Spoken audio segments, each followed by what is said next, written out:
지난주 나누었던 십계명 말씀을 한번 복습합니다. 하나님께서는 이스라엘 백성들에게 십계명을 주실 때 그 중요성을 강조하시기 위해 세 가지 행동을 하셨습니다. 첫 번째는 하나님께서 직접 두 돌판에 십계명을 새겨 주신 일입니다. 출애굽기 24장 말씀에 보면 내가 율법과 계명을 친히 기록한 돌판을 내게 주리라 말씀하셨습니다. 게다가 하나님은 한 번만 돌판에 새겨주신 것이 아닙니다. 모세가 처음 받은 그 돌판을 시내에서 받고 내려와 보니 백성들이 금송아지를 만들어 하나님이라 말하며 절하고 있었습니다. 우상숭배지요. 그때 그 모습을 본 모세가 받은 돌판을 땅에 던져 깨버립니다. 여러분, 이것은 모세의 기질이나 성격을 보여준 것이 아니라 하나님의 분노를 대신한 행동입니다. 그러니 그 받은 돌판을 깨도 하나님께 징계를 받지 않지요. 후에 모세가 자기의 의를 드러내고자 지팡이로 바위를 두 번 쳐 물을 낼 때에는 하나님께서 그의 가나안 입성을 금지하실 만큼 징계하셨던 모습과는 다릅니다. 그렇게 받은 첫 돌판이 깨진 후에 하나님께서 또 어떻게 행하십니까? 다시 그 깨진 돌을 붙여 주신 것이 아닙니다. 모세에게 너가 십계명 내용을 아니 이번에는 네가 직접 새겨보라 라고도 하지 않으셨습니다.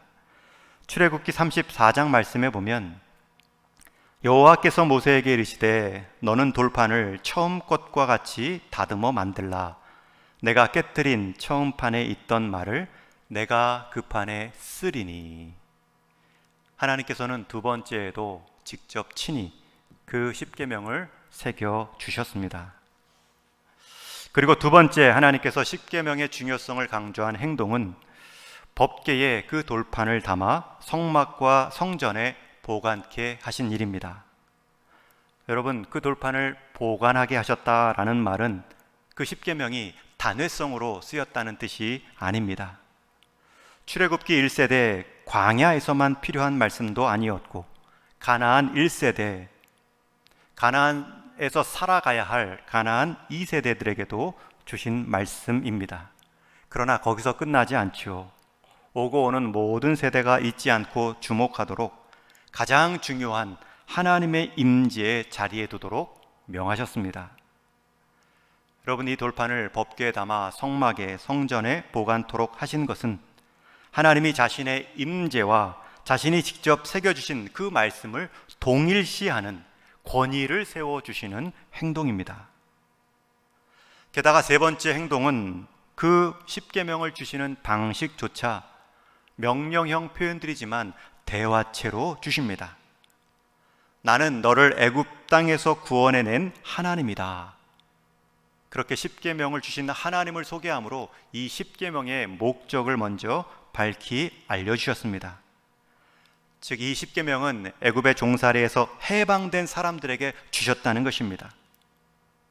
십계명을 지키면 애굽에서 해방되게 해주시겠다라는 것이 아니라 애굽의 종살이에서 벗어난 자로 이제는 자유인으로 살 수 있는 방법으로 이 십계명의 말씀을 주신 것입니다.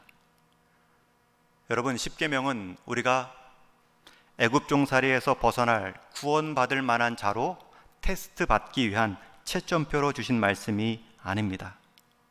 하나님이 주신 참 자유를 온전히 누리도록 하기 위해 하나님은 우리에게 십계명을 주셨습니다. 특별히 이 십계명 내용이 길지도 않은데 두 돌판에 새겨 주신 것은 구분하기 위함이라 성경학자들은 말합니다. 두 돌판의 내용을 구분함으로 우선순위를 정하셨다는 것입니다. 아마도 첫 번째 판에는 첫 번째 계명부터 네 번째 계명까지 기록되었을 것입니다. 주로 하나님과 사람 간의 관계에 관한 계명입니다. 그리고 두 번째 판에는 다섯 번째부터 열 번째까지 사람과 사람 간의 복됨을 누릴 수 있는 계명을 기록해 주셨습니다. 여러분, 이것은 우선순위를 말합니다. 하나님과의 바른 관계가 사람 간의 서로 바른 관계도 이어갈 수 있다는 뜻입니다. 그래서 십계명 말씀은 요약하면 하나님 사랑, 이웃 사랑입니다. 이것을 예수님께서 친히 직접 정리해 주신 적도 있습니다. 마태복음 22장 말씀을 우리 한번 같이 읽겠습니다. 시작. 내 마음을 다하고 목숨을 다하고 뜻을 다하여 주 너의 하나님을 사랑하라 하셨으니 이것이 크고 첫째 계명이요 둘째도 그와 같으니 내 이웃을 내 자신같이 사랑하라 하셨으니 이 두 계명이 온 율법과 선지자의 강령이니라. 여러분, 모든 율법을 압축하면 10계명입니다. 그런데 그 10계명을 또 2계명으로 압축하면 하나님 사랑과 이웃 사랑입니다.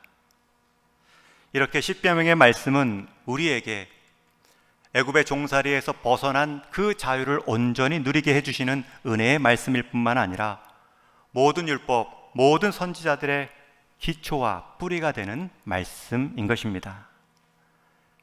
이제 오늘 나눌 첫 번째 계명은 그 중에서도 10계명의 기초와 뿌리가 되는 중요한 말씀입니다. 그래서 오늘 말씀을 잘 들으셔야 됩니다. 앞으로 나눌 9가지 말씀의 토대가 되는 첫 번째 계명이기 때문입니다. 10계명 첫 번째 계명을 한번 따라해 주십시오. 너는 나 외에는 다른 신들을 내게 두지 말지니라.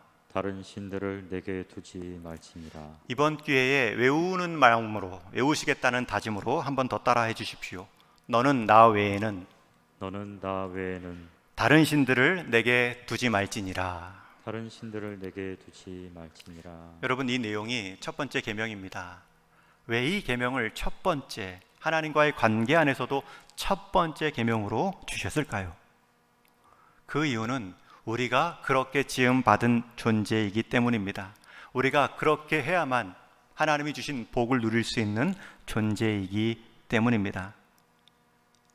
여러분, 하나님은 우리를 지으실 때 하나님 한 분만을 기뻐하는 그 영적 DNA를 새겨 놓으셨습니다. 하나님이 하나님의 손길로 우리를 지으셨을 뿐만 아니라 하나님의 형상을 닮은, 하나님의 형상을 기뻐하는 그 본성을 우리 DNA로, 영적 DNA로 심어 놓으셨습니다. 하나님을 예배함으로 살아갈 수 있는 능력, 하나님을 의지함으로 기뻐할 수 있는 마음은 우리 사람들만의 축복입니다. 여러분, 그러한 모습을 믿음 없는 사람들은 종교성이라고 말합니다. 그리고 믿음 있는 칼빈이나 어거스틴은 하나님이 채울 수 있는 믿음의 공간, 하나님이 자라게 하시는 복음의 씨앗, 종교의 씨앗이라고도 말하죠. 우리는 한 분 하나님만을 향하도록 살도록 지음받은 존재입니다. 하나님 한 분에 대한 섬세하고 풍성한 안테나를 다 하나씩 달고 있습니다. 여러분, 그런데 그것은 기회이자 위험입니다. 그 안테나가 하나님을 온전히 향할 때는 풍성한 삶이지만 그 섬세한 안테나가 자칫 다른 모조신을 향할 때에는 풍성한 것처럼 보이는 것들에 속게 만듭니다. 예를 들어 칼을 날카롭게 잘 갈아둔 것, 섬세하게 잘 준비해 두는 것, 이것은 장점과 단점, 기회와 위험을 다 포함하고 있습니다. 그 칼의 방향이 음식을 향하고 고기를 썰 때에는 바른 방향으로 유용함을 보여줍니다. 그러나 그 칼의 방향이 조금이라도 빗나가 나를 향하면 우리에게 큰 상처를 줄 수 있습니다. 마찬가지로 하나님께서 우리 사람에게 자신의 형상을 닮아 지으셨고 교제할 수 있는 영으로 생기를 불어 넣으셨습니다. 하나님을 만나야 행복하고 하나님을 통해서만 창조의 목적을 이루어 갈 수 있도록 지음 받았습니다. 그런데 그 섬세함이, 그 하나님을 찾는 그 풍성함이 우리의 죄성으로 휘어졌습니다. 하나님은 가장 첫 번째 계명으로 너는 나만을 바라보아야 한다, 우리의 휘어진 죄성을 향해 명하고 계신 것입니다. 특별히 나 외에 라는 표현은 히브리어를 찾아보면 알파님이라는 언어입니다. 여기서 알은 앞에서 라는 뜻이고 파님은 얼굴이라는 뜻을 갖고 있습니다. 즉 얼굴 앞에서, 내 앞에서 다른 신들을 내게 두지 말라는 말씀입니다. 여러분, 우리 하나님과 우리 사이에는 제3자가 끼어들 여지가 없습니다. 우리는 하나님의 얼굴만을 바라보고 살도록 지음받은 존재입니다. 내가 너를 사랑한다. 내가 너를 지켜준다. 너는 나만을 바라보라. 여러분, 이 모습이 부부의 관계 아닙니까? 부부의 다짐은 이제 다른 사람, 제3자가 우리 사이를 끼어들지 않도록 다짐하는 언약입니다. 어제 우리 박사무엘 청년도 귀한 가정을 이루었습니다. 또 우리 자매는 앞으로 신학을 하고 귀한 사역을 이어갈 자매입니다. 그 속한 목사님께서 귀한 말씀을 주셨는데, 이 부부됨의 의미, 남편과 아내됨의 관계는 제3자가 끼어들 수 없는 관계임을 말씀하십니다. 여러분, 부부관계도 그러할진데 그 원형, 그 관계의 핵심되는 하나님과 우리 사람 사이에 다른 신이 끼어들 여지가 없지요. 왜냐하면 다른 신들이 있는 것도 아니고 있다 할지라도 우리를 지어내는 일에 하나 영향도 끼치지 않았기 때문입니다. 여러분, 하나님께서 너와 나 사이에 다른 신을 두지 말라고 말씀하신 이유는 두 가지입니다. 첫 번째는 그 다른 신들은 우리를 지켜낼 수 없기 때문입니다. 다른 신들을 두지 말라라는 말씀이 자칫 다른 신들이 있는 것처럼 전제하는 표현인 것처럼 들려지지만 성경은 일관되게 말합니다. 하나님 외에는 다른 신은 없습니다. 여러분, 신의 가장 큰 특징은 자존성입니다. 스스로 존재하셔야 됩니다. 그러나 하나님 외에는 스스로 존재하는 대상은 없습니다. 다 하나님의 피조물이고요, 변형된 피조물 뿐입니다. 그 피조물들을 신으로 삼는 우리의 불신앙만 있는 것입니다. 여러분, 그러한 헛것 같은 불신앙의 대상들이 결코 우리를 지켜낼 수 없습니다. 제가 한번 중국 농촌 깊은 곳에 가서 사역한 적이 있습니다. 그때 아주 충격적인 장면을 봤습니다. 한 어르신이 나무 그림 한 장을 벽에 붙여놓고 절하며 무릎을 꿇고 온 정성을 다하는, 경의를 표하는 모습을 지켜보았습니다. 제대로 된 예배의 대상을 찾지 못한 우리 인간의 비참함입니다. 창조주를 바라지 못하고 피조물 중에 하나를 창조주로 오해하며 복을 구하는 안타까운 모습이죠. 여러분, 이 어르신, 이 농촌에 그렇게 살아왔던, 이 나무 그림 한 장을 존중했던 그 모습, 그분에게는 다른 신입니다. 여러분, 우리에게는 이런 행동은 없었는지요? 혹시 무심결에 아무 생각 없이 사주 카페에 가서 재미삼아 사주를 보신 적은 없으신지요? 절에 기와장의 소원을 빌면 특효하다, 영험하다, 절에 기와장에 소원을 쓰신 적은 없으신지요? 아무래도 한 번쯤은 점집에 가봐야 내 마음이 풀리겠다, 오늘의 운세를 재미로라도 챙겨보신 적은 없으신지요? 여러분, 다른 신을 우리 삶에 가까이 두는 것입니다. 우리는 숨어서 보이지 않는 나무 그림에 절하는 모습일 수 있습니다.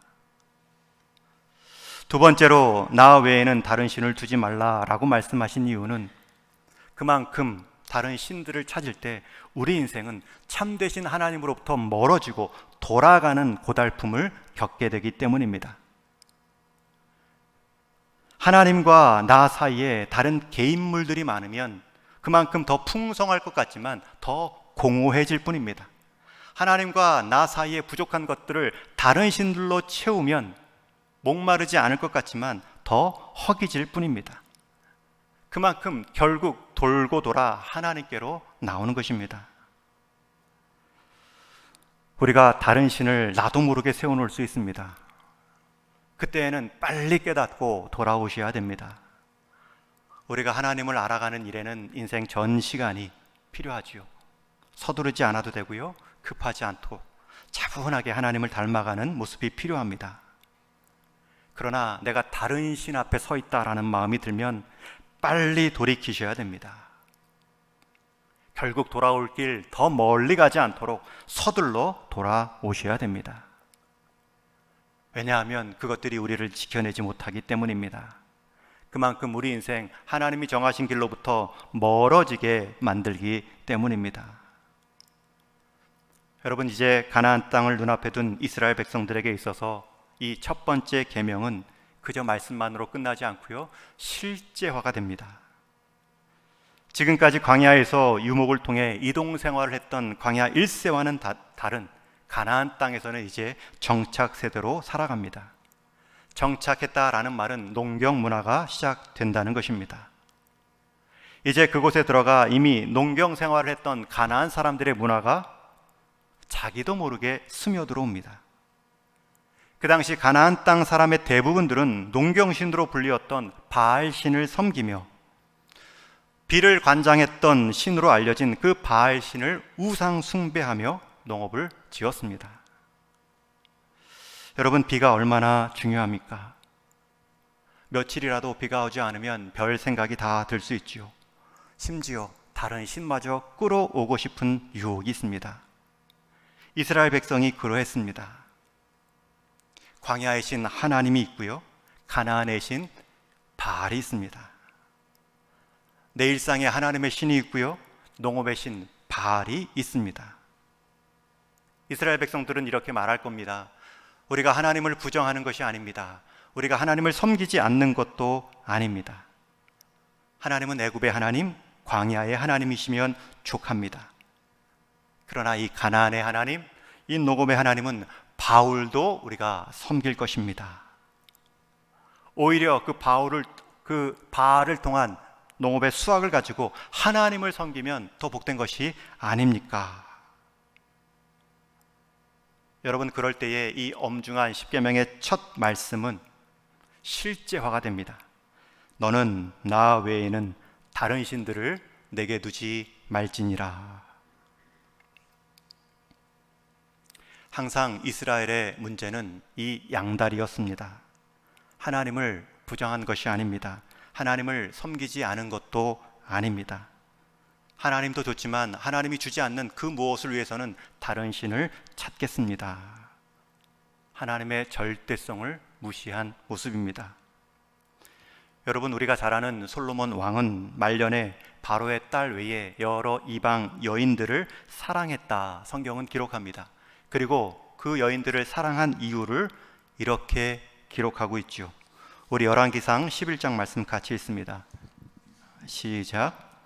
솔로몬의 나이가 많을 때에 그의 여인들이 그의 마음을 돌려 다른 신들을 따르게 하였으므로 왕의 마음이 그의 아버지 다윗의 마음과 같지 아니하여 그의 하나님 여호와 앞에 온전하지 못하였으니.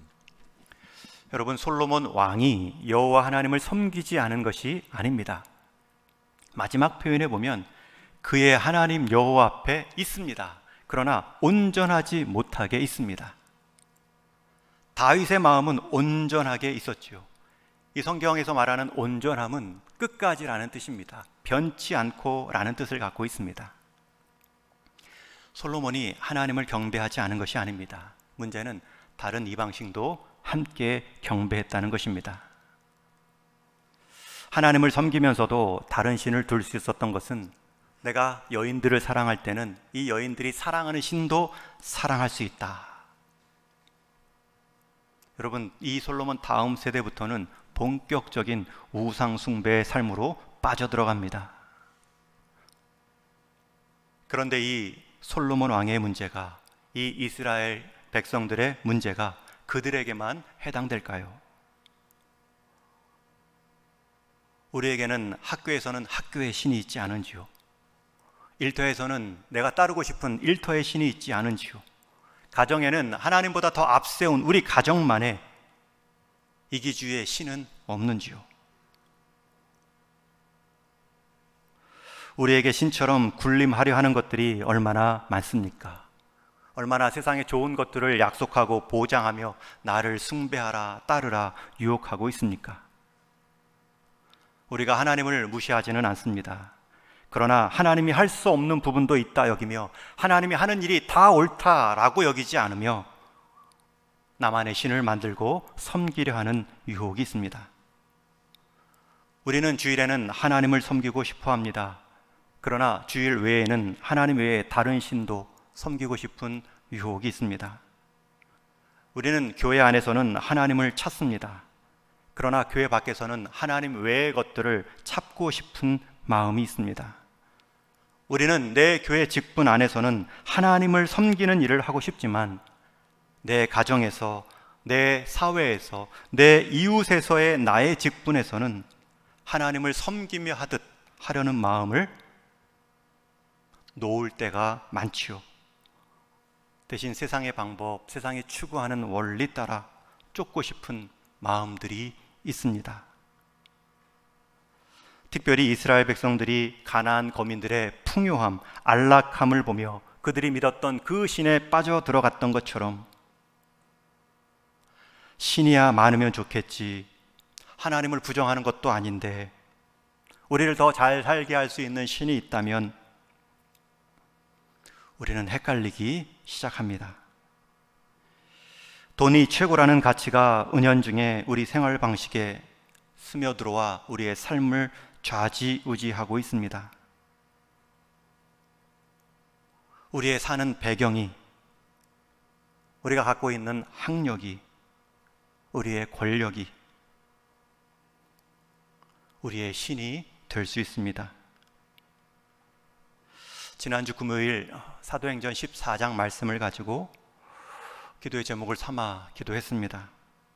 사도행전 14장에 보면 루스드라 지역에 바울과 바나바가 도착하여 한 나면서부터 걷지 못한 병자를 일으켜 세우는 기적을 행합니다.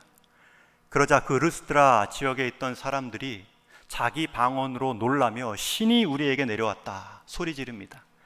여러분, 얼마나 놀랐으면 사람들이 자기 방언으로 말합니다. 그 당시 그 루스드라 로마 제국의 한 영역이었던 그 땅의 공용어는 로마 라틴어입니다. 아니면 그 전부터 사용되어 왔던 헬라어입니다. 그런데 앉아있던 사람이 벌떡 일어서 걸어가자 사투리가 나옵니다. 자기가 오래도록 써왔던 언어가 불쑥 튀어나옵니다.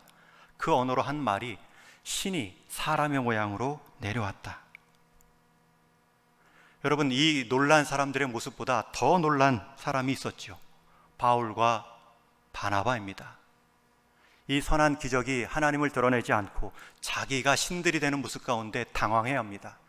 그리고 옷을 찢으며 사람들에게 말하죠.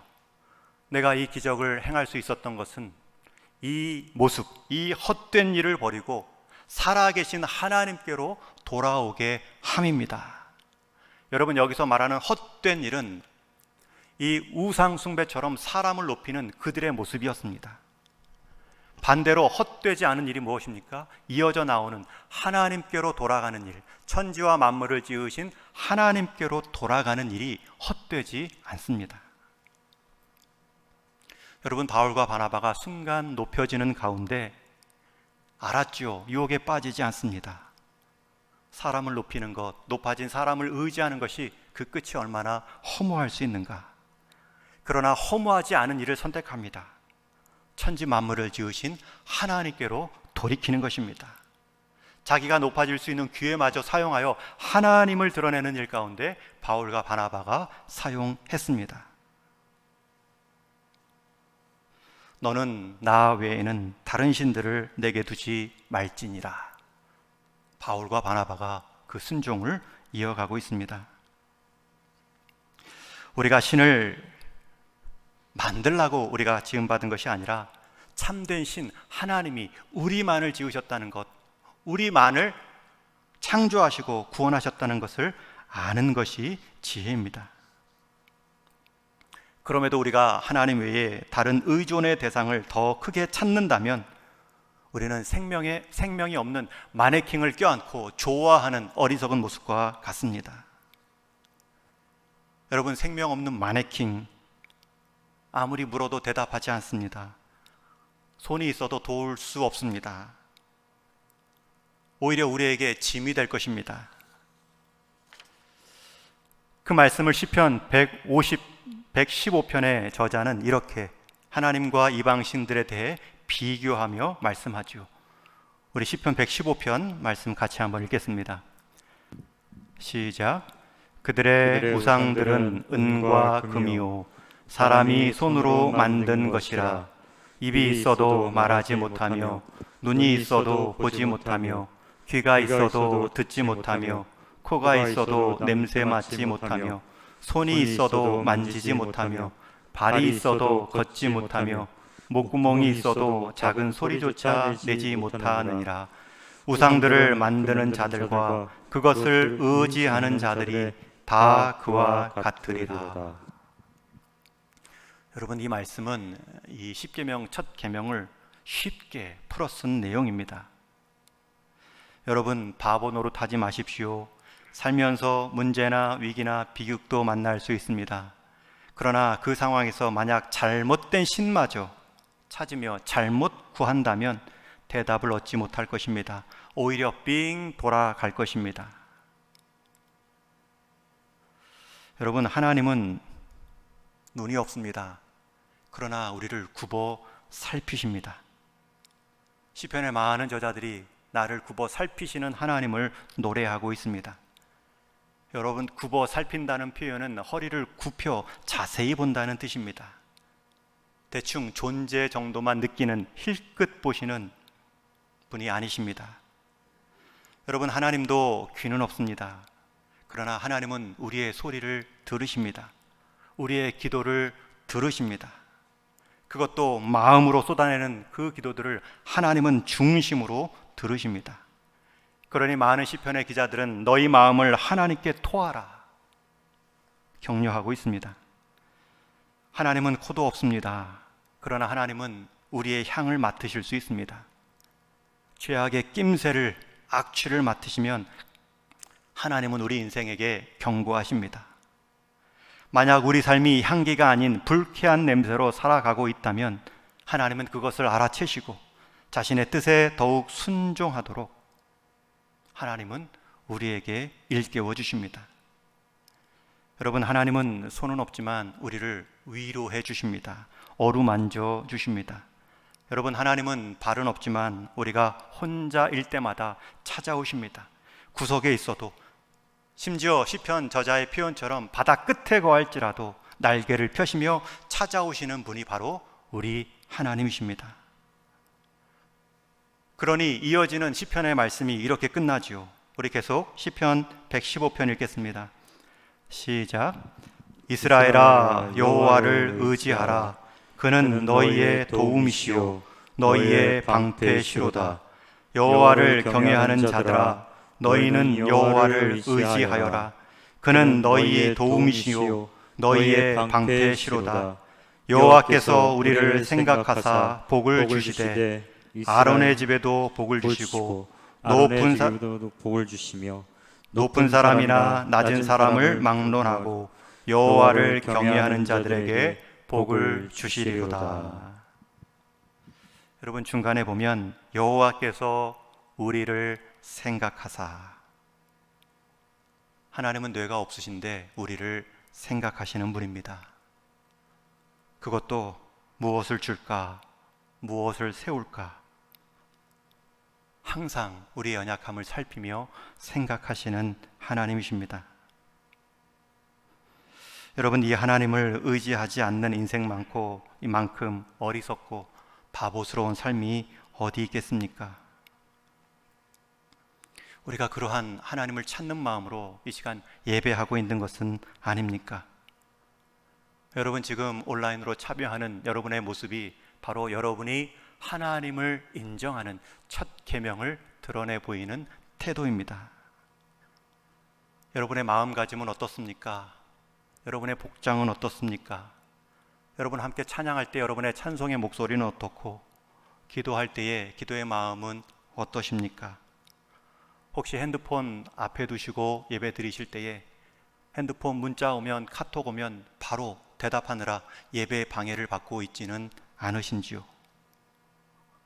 하나님은 눈도 없고 코도 없고 귀도 없고 손도 없고 발도 없으심에도 우리를 전심으로 맞이하시는데 우리는 그 하나님을 대면하는 일 가운데 소홀함은 없으신지요? 여러분이 정말로 진실하게 하나님만을 의지하고 예배하시는지요?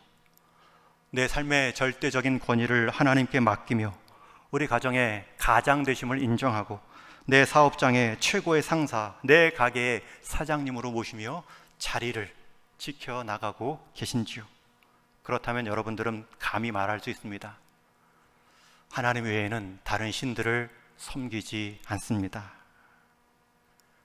여러분, 그 고백이 얼마나 복된 고백입니까? 얼마나 감사한 고백입니까? 모든 것은 하나님으로부터 출발합니다. 자존하신 하나님께서 모든 것을 출발시키셨습니다.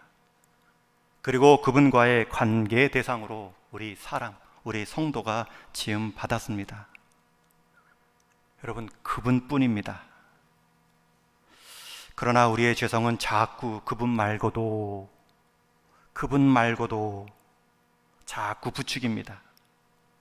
그러나 속지 마십시오. 그저 돌아갈 뿐입니다. 고생할 뿐입니다. 우리의 힘을 소진시킬 뿐입니다. 요즘 참 무덥습니다. 35도, 38도, 체감 온도는 45도, 50도가 기본, 하루 온도를 계속 경험하고 있습니다. 이런 폭염으로 여러 사고와 인명 피해도 발생하고 있습니다. 게다가 더 문제는 이제 시작이라는 것입니다. 최소한 8월 초까지 태풍이 한번 불어와야 이 폭염이 꺾일 텐데, 여러분, 그 상황에서 중요한 것은 사전 경고 방송입니다. 야외 활동이나 갇힌 공간에서 일하시는 분들 주의를 일깨워 줘야 됩니다. 여러분, 더위는 더운 현장에서 느끼는 게 아니라 더운 현장에서는 못 느꼈다가 쉬는 공간에 와서 무너지는 것입니다. 더위는 먹을 때는 자기도 모르게 먹다 예상치 못한 상황에서 힘을 못 씁니다. 그럴 때에는 사전 경고가 아주 적절합니다. 쉼을, 물을 주기적으로 권면하는 안내와 경고가 필요합니다. 혹 그러한 일을 할 수 없는 환경에 있는 분들을 위해서 정부에서는 지원도 하고 법제화하는 배려도 필요할 것입니다. 이처럼 폭염의 위험 앞에서는 사후 대책보다 사전 준비가 중요합니다. 여러분, 하나님께서 우리에게 주신 십계명의 말씀은 사후 대책용이 아니라 사전 대비용입니다.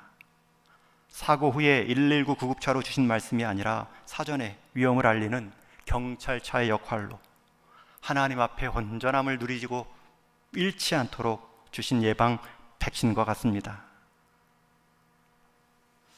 우리 백신은 코로나 2번만 맞으면 되지만 이 백신은 반복해서 맞으셔야 됩니다. 왜냐하면 이 기초는 하나님 앞에 설 때까지 필요한 우리 인생의 신앙 토대이기 때문입니다. 여러분, 건물의 강함은 토대의 강함입니다. 운동 실력의 강함은 기본기의 강함입니다. 여러분, 나무의 강함은 줄기나 잎에 있지 않고 뿌리의 강함입니다. 마찬가지로 신앙의 강함은 기초의 강함입니다. 믿음의 열매도 말씀의 뿌리가 얼마나 깊게 뿌리 내려 있는가에 따라 달라집니다. 여러분, 이 십계명은 말씀 중에 말씀입니다. 기초 중에 기초입니다. 그렇게 말씀과 믿음의 기초와 뿌리가 되는, 초석이 되는 이 10가지 말씀 십계명은 주기적으로 살피고 주기적으로 다시 들어야 합니다. 여러분, 신앙생활 잘하는 비결은 없지요. 그러나 비결 한 가지를 굳이 찾는다면 저는 이렇게 말씀드리고 싶습니다. 신앙의 핵심을 반복하십시오. 체질화하십시오. 그것이 깊이 뿌리 내리면 자연스럽게 가지와 열매가 자라납니다. 우리가 잘 아는 무술 배우가 있습니다. 홍콩 배우 브루스리. 우리에게는 이소룡으로 더 잘 알려져 있지요. 그분이 남긴 아주 유명한 말 하나가 있습니다. 나는 5,000가지의 발차기를 아는 사람은 두렵지 않다. 하지만 하나의 발차기를 5,000번 연습한 사람은 두렵다.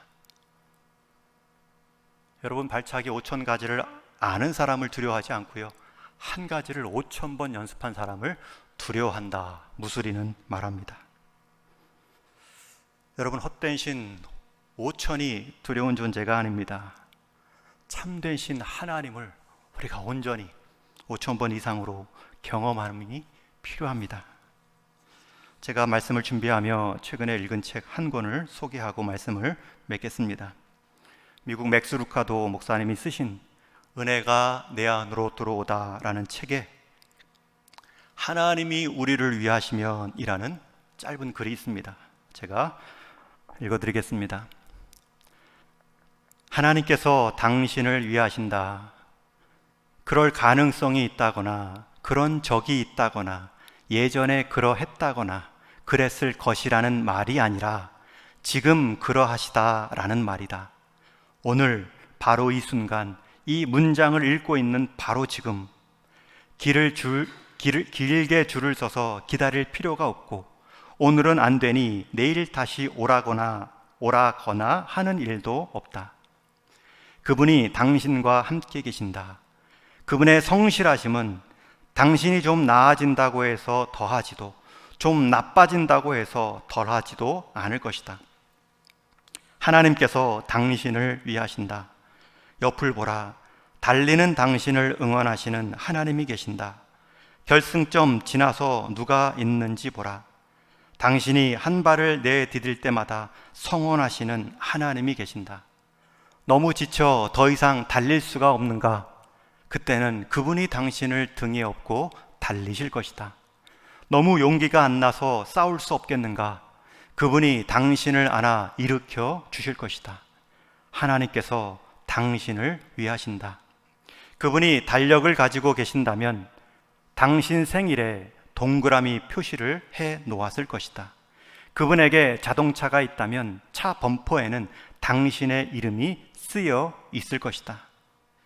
부모는 당신을 잊어버렸을지라도, 선생님들은 당신을 무시했을지라도, 형제 자매는 당신을 부끄러워할지라도 당신의 기도가 미치는 그곳에 온 대양을 만물을 지으신 분이 계신다. 그분이 바로 하나님이시다. 여러분, 하나님은 우리를 위하십니다. 그 하나님이 우리에게 말씀하십니다. 너는 나 외에는 다른 신들을 내게 두지 말지니라. 여러분, 우리는 원래 하나님만을 향하도록 디자인 되어 있습니다. 향하지 않는 삶이 더 불편한 것입니다. 더 돌아가는 인생입니다. 그것도 나 외에는, 히브리어 원뜻은 내 앞에서, 내 얼굴 앞에서. 여러분, 우리 삶의 경계를 하나님 앞으로 정할 수 있는 믿음이 있기를 바랍니다. 그러면 하나님이 다른 신들을 막아주십니다. 그것이 우리가 살아가야 될 삶의 경계입니다. 여러분, 우리 인생의 삶의 경계는 넓이가 중요한 것이 아니라 관계가 중요합니다. 하나님 앞에 서 있는 우리 자신이 중요합니다. 우리가 하나님을 향하고 있는 한 하나님은 단 한순간도 우리를 향한 시선을 거두신 적이 없습니다. 하나님밖에 없습니다. 과거에도 현재도 앞으로도 영원까지 하나님뿐입니다. 그 하나님을 의지하는 삶이 결국은 하나님께로 돌아가는 것이 우리 인생입니다. 저와 여러분, 바라기는 이 첫 번째 계명이 묵은 계명, 잊어버린 계명으로 사라질 것이 아니라 오늘 나를 위하시는 그 하나님의 약속으로 받으시고 하나님 외에는 다른 신들을 두지 않고 하나님만을 의지하는 인생, 여러분의 가정과 우리 동인교회 되기를 주님의 이름으로 축원합니다. 우리 같이